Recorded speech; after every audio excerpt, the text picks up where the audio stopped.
The Alabama Crimson Tide opened the season against Florida State as like 13 or 14-point favorites, and they got embarrassed. Score looks closer than the game was. That felt like a mismatch.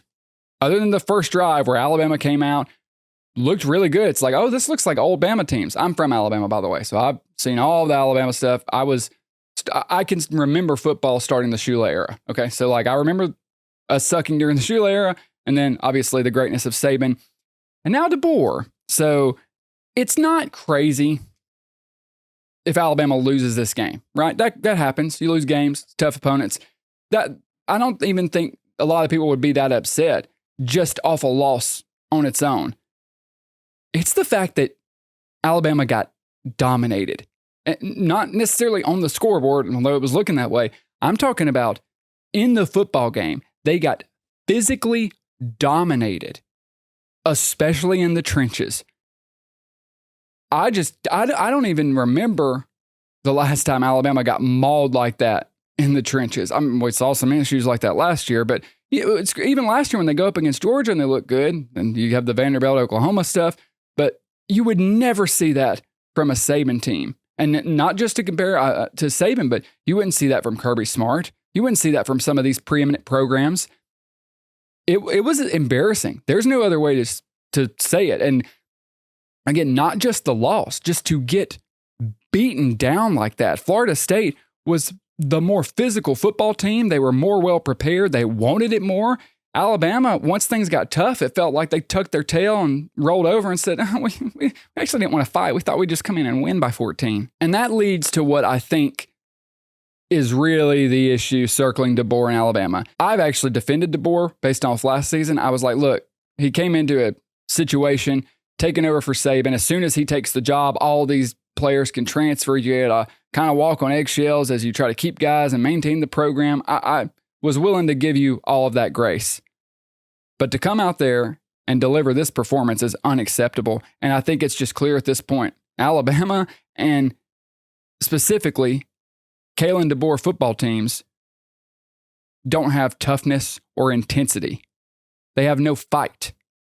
Like, put your hands in the dirt and go to war. Like, fight for your program, fight for the game. Before we continue with the video, please make sure you're subscribed to the channel. Tell your friends about it. We're trying to grow this channel. Subscribe so you feel better about your sports takes. Back to the video. They are soft, and that is a red flag, and that's going to be an issue in Tuscaloosa because the fans, the fan base, the staff at Alabama, the athletic department, they're not going to like that. Obviously, DeBoer has a big buyout, and I'm not burying the guy, but I kind of am burying the guy because, and I'm not one of those that jumps to conclusions, throws a bunch of hot takes. I defended DeBoer. When everyone was jumping over him after Oklahoma and Vanderbilt last year, I was saying, hey, it's a tough transition. You got to give the guy time. Let's see what happens. Yeah, I'm done defending him. You can't come out the first game of the season, especially after you've been talking all offseason about how we feel real good where we're at. We've finally got, the culture. We finally got the guys. Like, this is officially our team. You can't come out week one and deliver that performance. You can lose. You can lose. You can't look like that. You can't. That's just unacceptable. It's also not something that you just magically fix. When you're not tough and you don't have that intensity and that will to fight and that edge that makes opponents fear you and makes you be fit. Think about all of the Alabama teams through the Saban era. Think about all the Kirby Smart teams. Like, you know what I mean?